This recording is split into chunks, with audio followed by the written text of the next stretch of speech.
Olá, eu sou a Eliane, do Instituto Você Nunca Andará Sozinho. E eu vou me descrever um pouquinho. Meu nome é Eliane Nuvem, eu tenho cabelos pretos, eu uso óculos, estou vestido um macacão preto e vamos fazer um programa de inclusão.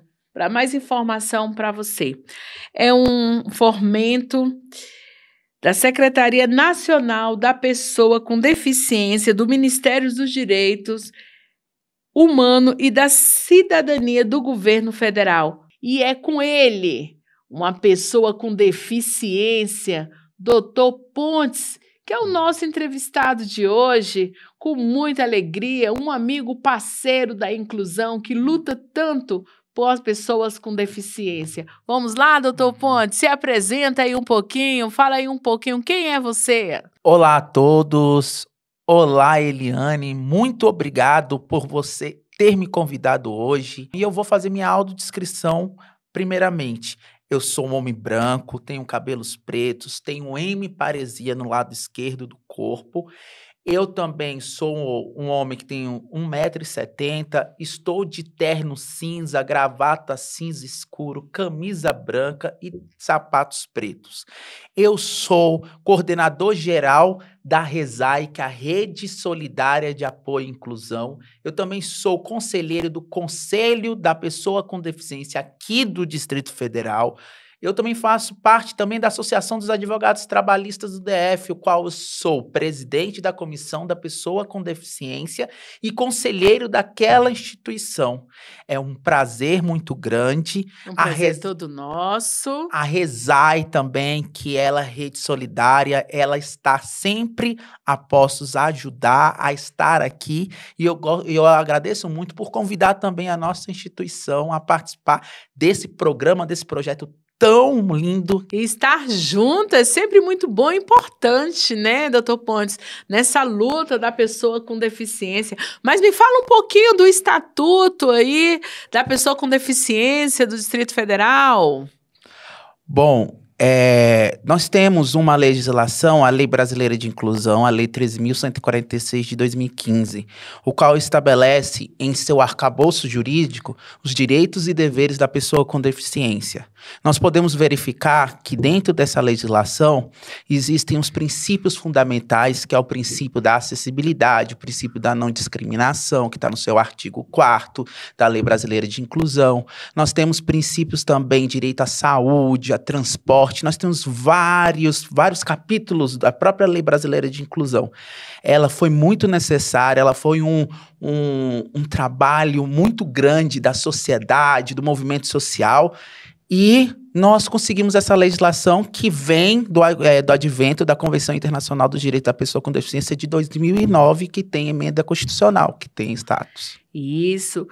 E, doutor Pontes, vamos falar um pouquinho sobre a falta da sensibilidade, doutor Pontes? Você está achando, como é que está nas escolas, no dia a dia?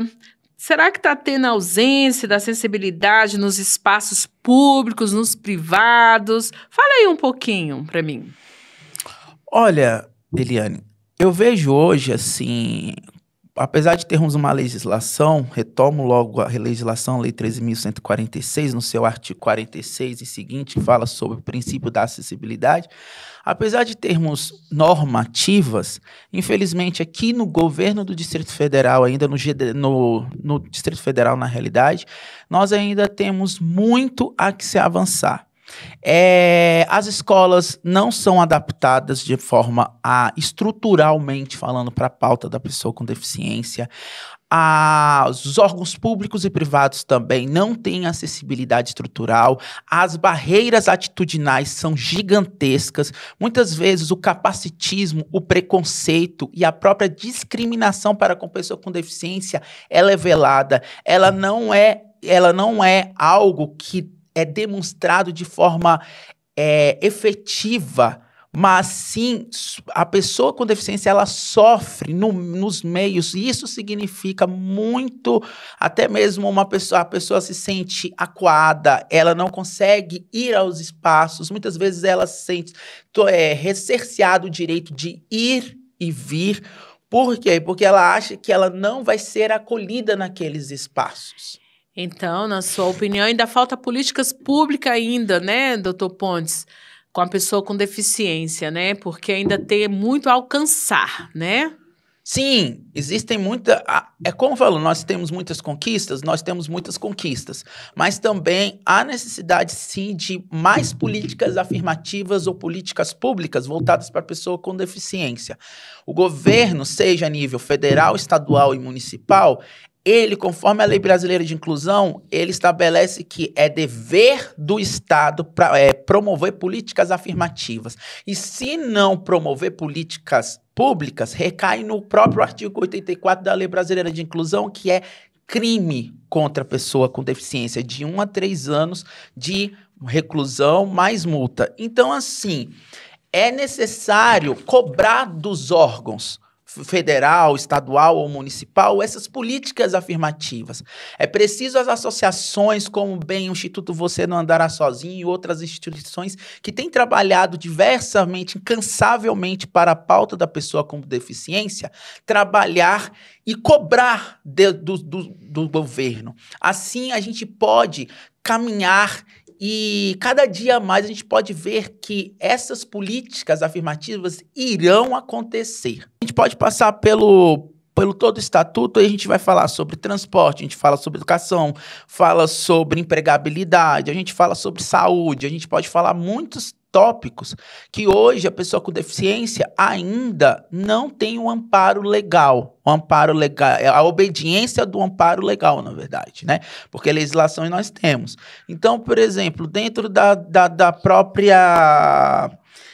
da saúde, por exemplo, a gente não tem, os hospitais não são adaptados, colaboradores não são capacitados para trazer aquele acolhimento para a pessoa com deficiência, saber como lidar com aquela pessoa com deficiência, seja o segmento, porque às vezes uma pessoa com deficiência intelectual, ela tem um modo de, a vida dela, então se você não souber como lidar com a pessoa com deficiência, seja física, auditiva, enfim, você não consegue fazer um bom tratamento adequado, né?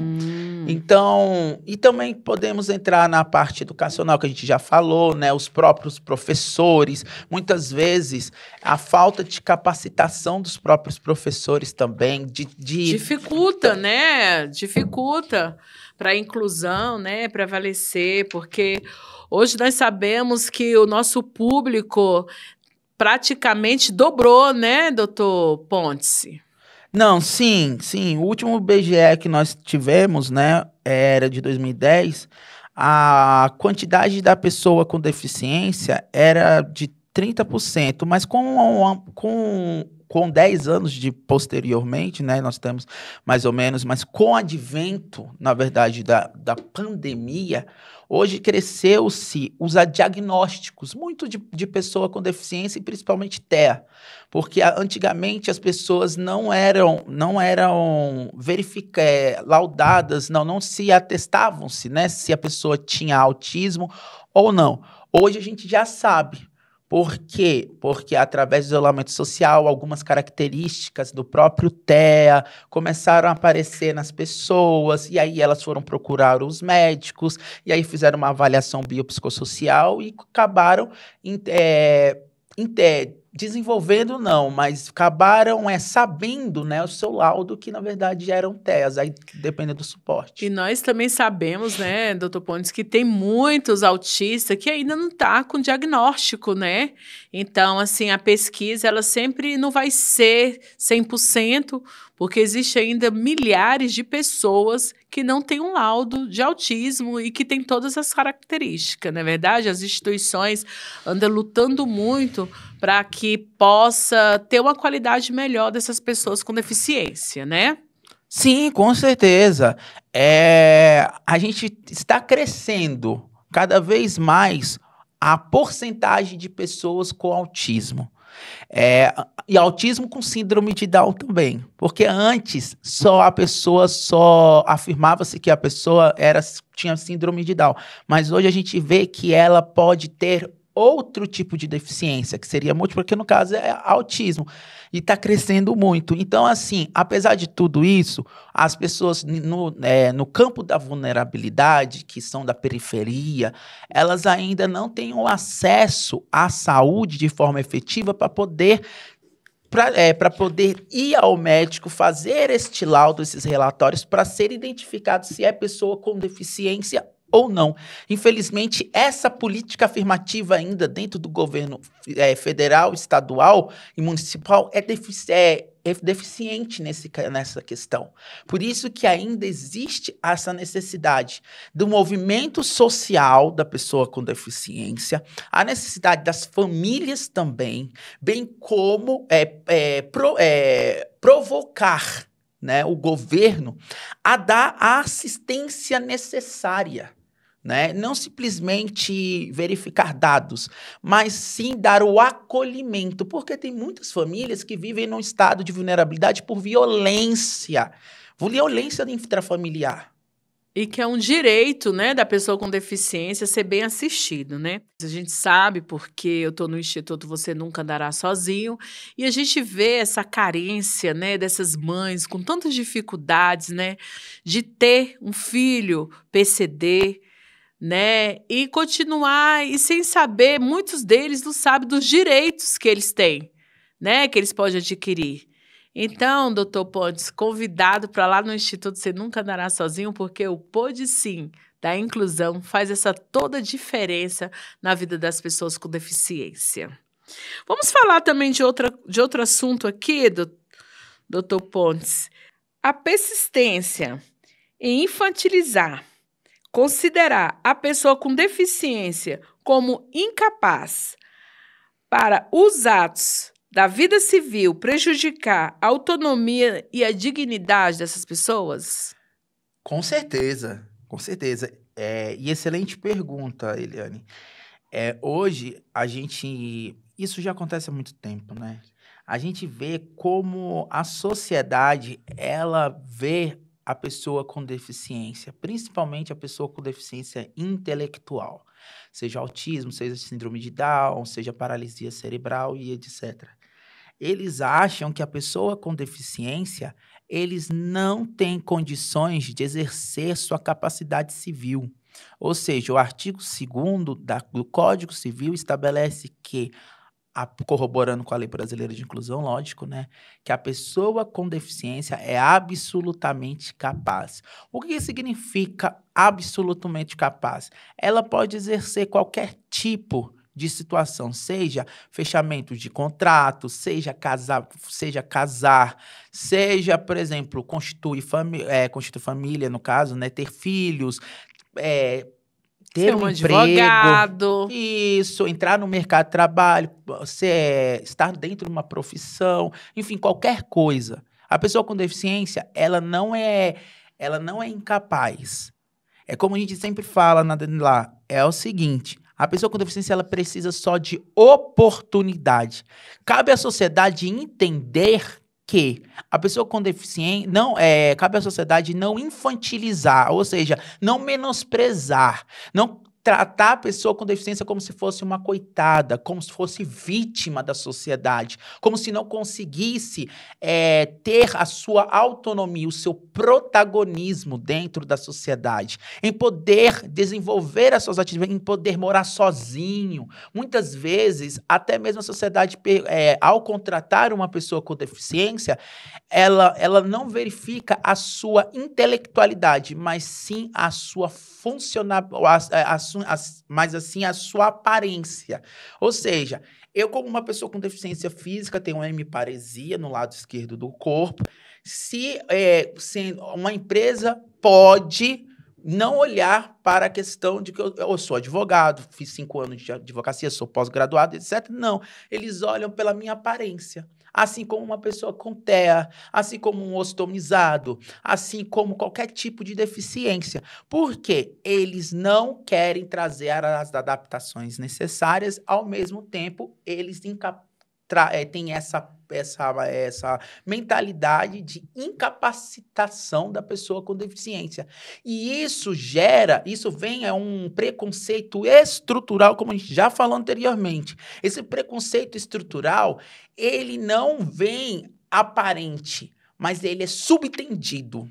Ele é subtendido. A pessoa não precisa falar para você que você que você tem uma deficiência ou que ela quer te excluir na sociedade. É através de falas, através de comportamentos. Por exemplo, tem pessoas que falam, eu não contrato uma pessoa com deficiência porque ela não consegue trabalhar de forma rápida e entregar os seus trabalhos, por exemplo.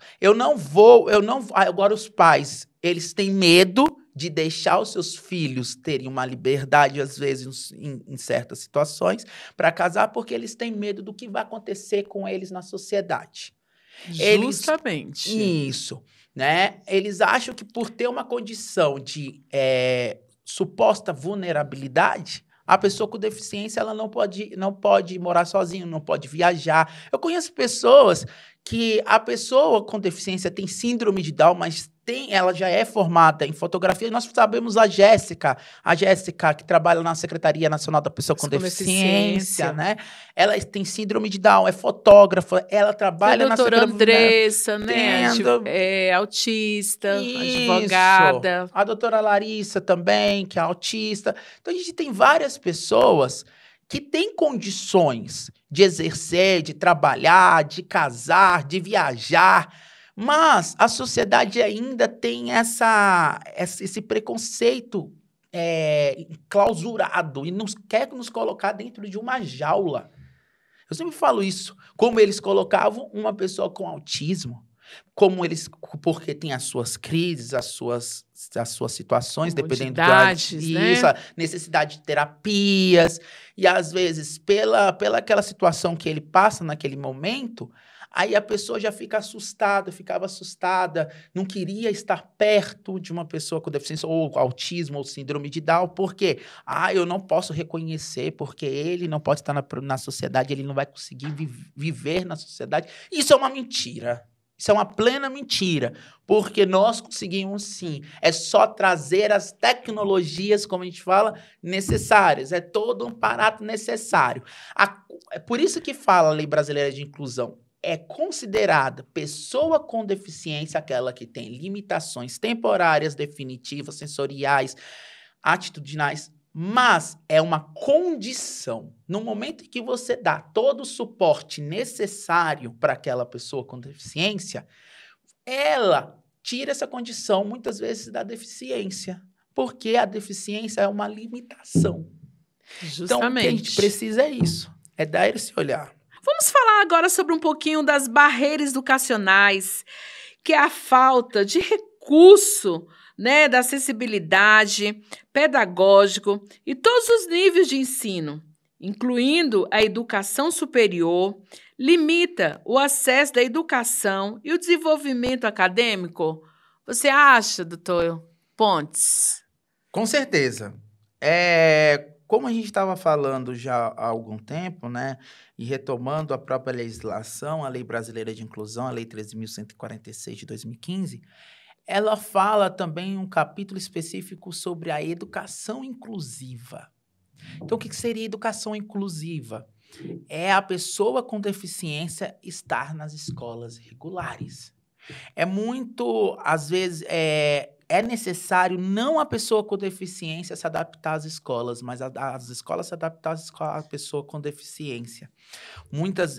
Na verdade, o que acontece é que as escolas querem imputar essa condição para a família e para a criança, adolescente ou jovem adulto.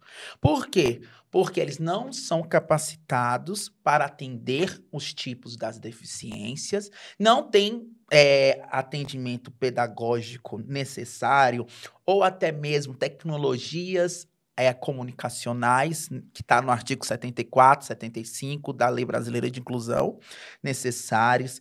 Também não tem salas de recurso, que a gente falou anteriormente. Não tem profissionais, não tem monitores. Uma sala sensorial, né? Uma sala Isso, sensorial, quando as crianças autistas realmente se desorganizam mentalmente, né? Isso, salas mais reduzidas, né? Para cada tipo, por exemplo, a gente fala do autismo, que precisa de uma sala reduzida, deficiência intelectual, ou aquela que precisa de algum suporte com os monitores. Às vezes, hoje, aqui no Distrito Federal, na verdade, na sua grande maioria, eles utilizam o SUV, que é uma profissão precária, na verdade, porque eles não pegam o monitor.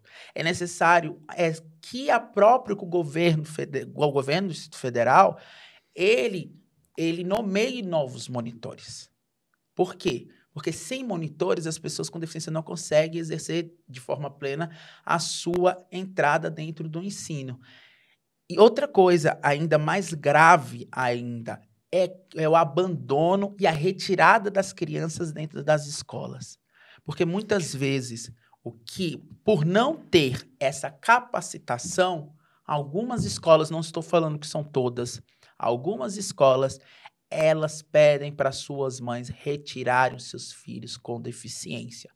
O pior, nas escolas particulares, as pessoas os profissionais, os diretores, para aceitar uma pessoa com deficiência, eles cobram a mensalidade a mais, o que é inconstitucional, e se ocorrer, pode buscar os seus direitos, um advogado, um profissional, porque não podem cobrar matrícula a mais pela pessoa ter uma condição de deficiência. A luta tem que ser, assim, diária, né, doutor Pontes? Porque a gente fala aí de educação, né? Tem muitas mães que não se matriculam, sabia, doutor Pontes? Para que as pessoas com deficiência estudem, né? Isso é uma pena, porque são tantos preconceitos que as pessoas acabam levando para dentro de casa, né, querendo achar que a pessoa é incapaz de estudar. E isso é muito triste nessa realidade que a gente tem, principalmente lá no Instituto Você Nunca Andará Sozinho. E a gente incentiva essas mães que temos filho com PCD, pessoas com deficiência, tem que estar na escola. Tem que estar na escola. Porque é um direito a ser assistido, não é verdade, doutor Pontes? Claro, lógico. É necessário, você que está nos ouvindo agora, você que está vendo esse podcast, Pode Sim Inclusão no YouTube, saiba que você tem direito. Você que está aí nos ouvindo e nos vendo, você tem direito, o seu filho tem direito a estar dentro das escolas. Não pode deixar que algum professor ou colaborador ou diretor peça para você retirar o seu filho da escola. Isso é cercear o direito ao ensino, principalmente se a pessoa está no caráter da deficiência. Eles não podem fazer isso. Isso viola até o Estatuto da Criança e do Adolescente, no seu artigo 54, que fala que a educação inclusiva necessita de educadores especializados. Então, precisa de um pedagogo, precisa de um assistente social, precisa de um terapeuta, precisa dessas atitudes. É um conjunto. Isso, por isso que a gente fala sobre avaliações biopsicossocial. Então, a gente não pode deixar. E eu gostaria até de trazer aqui um tema, acho que a gente vai fazer até um tema um pouco mais polêmico, mas seria bom tratar, sobre o parecer 50 do Conselho Nacional de Educação. Ele é um parecer, como nós estamos falando, a pessoa com deficiência tem que estar nas escolas regulares. Esse parecer, ele vem para retirar a pessoa com deficiência, para colocar e institucionalizar novas escolas especializadas. Aqui a gente não está contra a escola especializada, mas quem tem que se adaptar, como eu falei, é as escolas regulares. Não nós, crianças, tem que sair das escolas regulares para ir para uma escola especial. Nada contra a escola especializada, mas imagine uma pessoa, criação de novas escolas especializadas e a retirada da pessoa da escola regular. Como que a pessoa com deficiência, ou como que vai haver essa inclusão se as escolas não se adaptarem?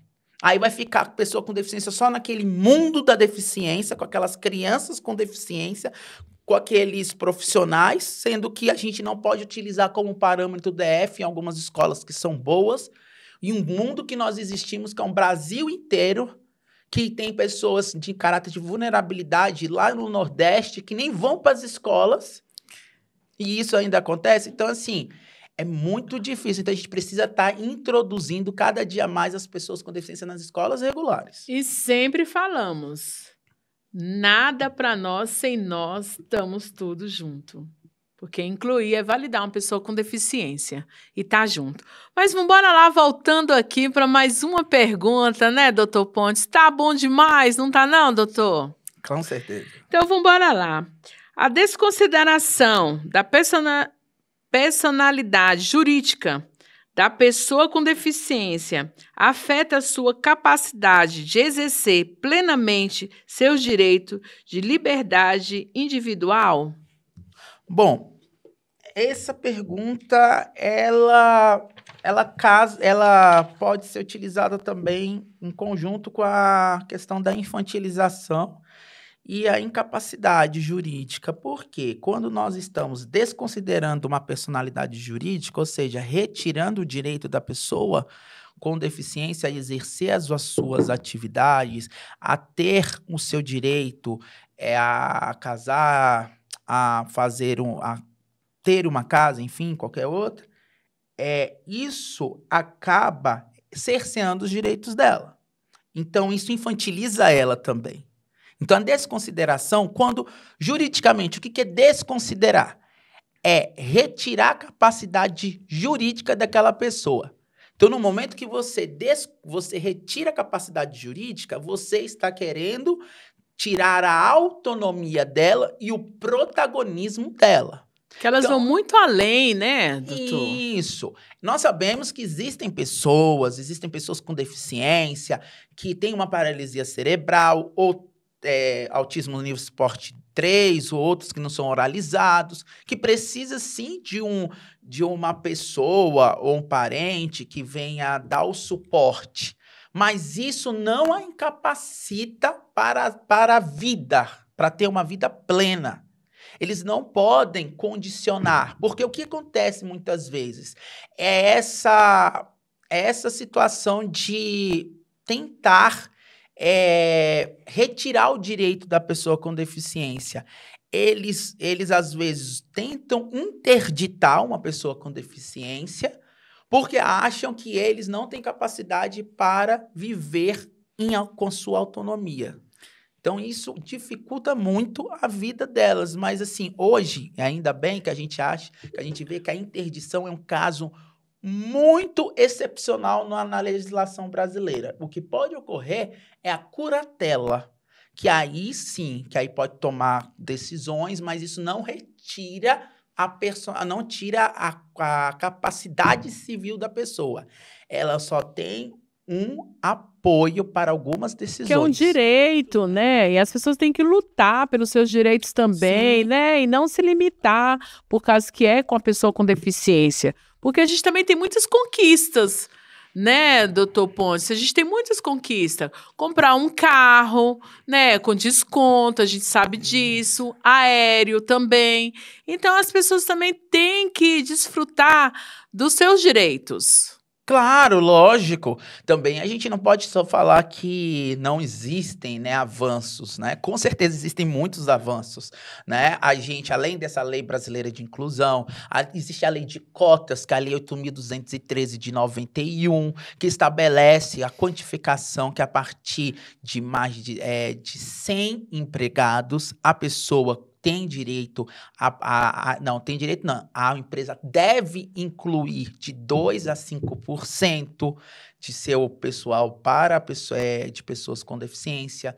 Também tem direito hoje a prestar um concurso público também. Olha, tem a Constituição Federal, no seu artigo 37, estabelece a porcentagem, que é de 20% no concurso público reservado para a pessoa com deficiência. Nós temos, como você mesmo falou, a possibilidade de compras de carro mais barato. Nós também temos carros adaptados que podem ser feitos. A gente também tem isenções de IPI, ICMS, IPTU. Então, a gente tem vários. A gente, por exemplo, passe livre estadual. Importante, né? Sim, então, acho que está faltando um pouco mais de divulgação, né?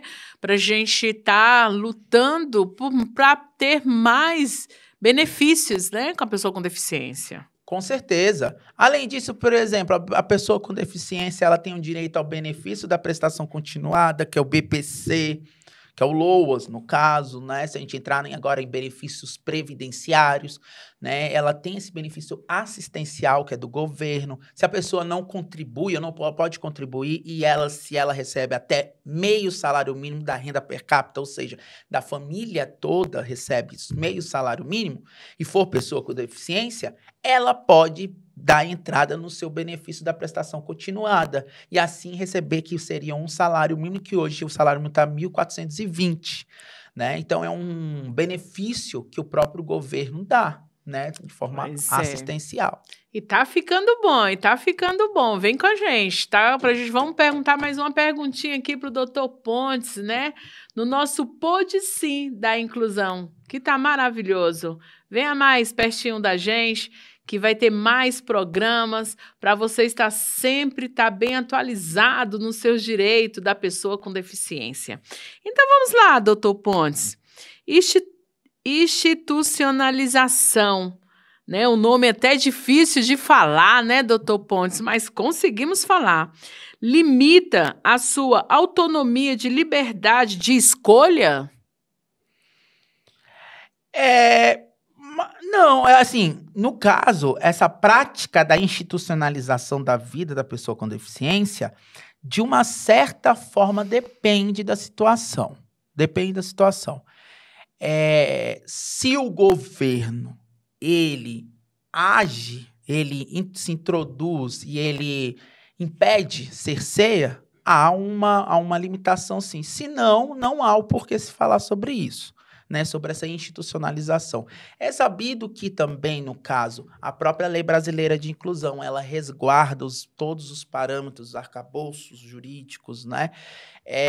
Então, nesse sentido, no momento em que a própria pessoa com deficiência, ela tem a sua liberdade, a sua autonomia cerceada, no caso, então, assim, há esse quebra de paradigmas. Então, o que a gente precisa? A gente precisa trabalhar todos aqueles tópicos que a gente falou anteriormente, sobre acessibilidade, sobre educação, sobre saúde, sobre também mercado de trabalho. Isso tudo a gente precisa preparar a nossa sociedade. A gente precisa preparar tanto as famílias, precisa preparar o Estado, quanto precisa preparar a pessoa com deficiência. A pessoa com deficiência, ela não pode ter um olhar capacitista para ela mesma. Porque muitas vezes a própria pessoa com deficiência, ela se coloca num estado de coitado, de vítima, porque a sociedade a impõe, a discrimina e a exclui. Então, no momento que essa situação acontece, a gente precisa retirar essas pessoas dessa condição. Também dar essas informações para as mães, para os pais também. Vamos trazer esse protagonismo, esse empoderamento da pessoa com deficiência. Falar, você é capaz. Não pode um governo tentar cercear o seu direito, ou a pessoa, ou a família, com todo respeito até aos pais, a família, que querem um bem. Mas, às vezes, aquela superproteção impede da pessoa com deficiência de ter uma vida, de viver com a sua autonomia. Eu sei casos que eu trabalho, né, como advogado, tem casos que mães que superprotegem, que pais que superprotegem, quando eles falecem, a família, ou a pessoa com deficiência, ela fica perdida, porque ela não foi colocada dentro da sociedade, ela não foi inserida dentro da sociedade para praticar os seus direitos, né? Então, assim, ela não tem um amparato de alguma pessoa. Então, assim, ela fica perdida porque ela não teve profissão, ela não trabalhou, ela não casou. Isso por todos os medos que a gente já falou anteriormente, pela falta de conhecimento. Então, a gente precisa trabalhar isso na mente das Será que nossas não é crianças. um pouco do preconceito, que hoje as pessoas com deficiência têm um preconceito muito alto, doutor Pontes? Eu acredito que existe o preconceito, muito. Existe o preconceito velado, como nós já falamos. Existe o preconceito também estrutural. Existe o preconceito mesmo das pessoas, que elas mesmo, o capacitismo. Mas eu acho também que é uma super proteção, tá? Eu sinto isso, sabe? Não é acusando as famílias. Eu sei que é a dor de ter o medo, a angústia. Eu entendo isso. Eu entendo plenamente. Só que às vezes, isso eu dou exemplo da Cleo. Eu dou exemplo da Cleo. Sempre eu falo da Cleo. A Cleo, ela tem a Gigi, que tem síndrome de Down, uma menina que fez 15 anos agora. E que vai estar aqui também no Pode Sim da Inclusão. Isso. Eu dou sempre o exemplo dela. Que bom, olha, ela é excelente. Ela é a nossa coordenadora adjunta da Rezai também. Mas assim, eu vejo ela no sentido, a Gigi tem síndrome de Down, mas ela não deixa a Gigi parada. A Gigi vai pra capoeira, a Gigi vai pra batuque, a Gigi vai fazendo tudo. Ela coloca a filha para fazer tudo, empodera a Gigi. É por isso que eu tô falando, o cuidado excessivo, ele também pode prejudicar, porque os pais não vão viver para sempre. É isso que eu falo. Eles vão viver até um certo momento da vida deles. Depois desse momento, quem vai cuidar daquela pessoa com deficiência se ela não teve o ensinamento, não teve o protagonismo, não teve sua autonomia? Como que vai ser? Eu falo por mim mesmo, não do super cuidado, porque minha família nunca teve não teve um cuidado excessivo. Mas todo o processo de protagonismo, de empoderamento que minha família me deu, me tornou o que eu sou hoje. Porque eu nunca me olhei como uma pessoa com deficiência. Não que não é aceitação, é a limitação. Eu nunca me limitei na condição de ser pessoa com deficiência. Eu estudei em escolas regulares, eu fiz faculdade, sou um advogado hoje, fiz pós-graduação, tenho meu escritório. Claro que eu também não vou falar, mas a sua deficiência é uma deficiência física, é relativamente leve. Tá tudo certo, eu também concordo que tem pessoas com deficiência em suas situações, mas a gente pode ver cada um e colocar nas suas prateleiras para não trazer essa dúvida e esse medo da sociedade. E isso é importante, né, doutor Pontes? Eu também tenho um filho autista, né, que tem 16 anos, e ele era suporte 3, e hoje ele está no suporte 1, porque eu nunca limitei o Lucas, né? O Lucas, ele estuda, o Lucas, hoje ele é faixa laranjada do karatê. Ele foi para Goiânia, né? Eu falei, olha, o Lucas, ele é capaz.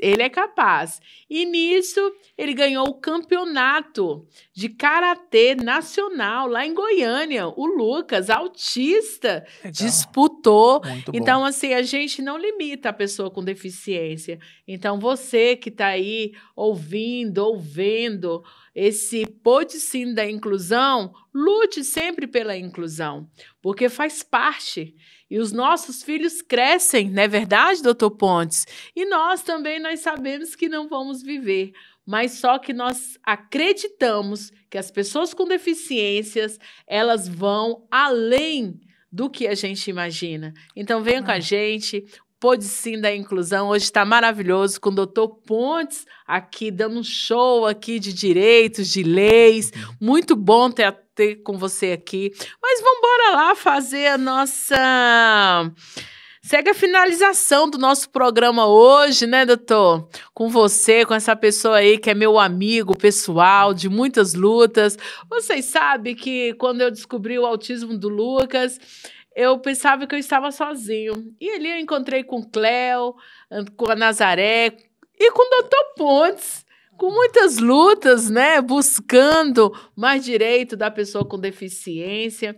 Então, doutor Pontes, fala aí um final aí bem legal aí com o nosso pessoal, para falar que nós lutamos por superação, como você superou e supera cada dia mais, né? No Pode Sim da inclusão. Amiga Eliane, com certeza, esse suporte, como a gente está falando, né? Mesmo que a pessoa com deficiência, ela não tem a família, não tem esse suporte, mas existe uma rede de apoio hoje. Nós temos as associações, Você Não Andará Sozinho, Instituto, nós temos outros institutos, nós temos pessoas do movimento. Então, você que está hoje, ou seu filho nasceu com deficiência, ou seu filho se tornou uma pessoa com deficiência, ou você se tornou uma pessoa com deficiência, porque existe aquela pessoa que nasce, que é o meu caso, e a pessoa que acaba tornando-se uma pessoa com deficiência ao longo do tempo, né? Então, a minha sugestão procure uma instituição. Procure Eliane Nuvem, procure a minha ou qualquer outra instituição que a gente tem, mas principalmente Você Não Dará Sozinho. Procure eles. Por quê? Porque você vai precisar desse apoio, esse acolhimento. E através dessas instituições que você, meu ouvinte que está aqui, o ouvinte aqui do Pode Sim, Pode Sim Inclusão, você vai poder ter esse amparo, seja jurídico, seja de terapias, seja de qualquer tipo, porque você vai precisar nesse período, que a gente já falou, aquele período do luto, da aceitação, não é mesmo, Eliane? É verdade. A gente, então, vai precisar disso tudo, mas você consegue superar, aceitar e ser uma pessoa com deficiência não é a morte, não é a data final da nossa vida, é sim um recomeço ou é uma continuidade da nossa vida, só que vai ser de uma maneira diferente. Aqueles que se tornaram pessoa com deficiência e aqueles que são pessoas com deficiência, eles só precisam batalhar e superar e todos os seus traumas, as suas dificuldades, e através disso que nós temos os próprios terapeutas, os profissionais, não é verdade, Eliane? Que lá no Instituto, cuidado. Tem lá no Instituto, né? Todas aquelas terapias necessárias que a pessoa precisa, pedagógico, psicólogo e etc. Então, é isso que eu deixo a minha fala hoje para os ouvintes do Pode Sim Inclusão. Eu sempre falo o seguinte, uma frase: a limitação está nos olhos de quem vê. Ou seja, você que está nos escutando, você não é limitado. Eu não sou limitado. É a sociedade que imputa essa limitação em nós. Essa condição de miserabilidade, de coitadinho, de vítima. Esse ciclo de repetição, como eu falei anteriormente, precisa ser quebrado. Então, cabe nós, você, eu e os familiares, como a Eliane tem um filho, o Lucas, quebrar esse ciclo e acabar com essa história que colocam sobre nós. Ixi, mas foi bom demais. E ainda concluo. Incluir é validar uma pessoa com deficiência. E muito obrigado. E vai vir mais programa aí pra gente. Pode Sim da Inclusão. Nos aguarde.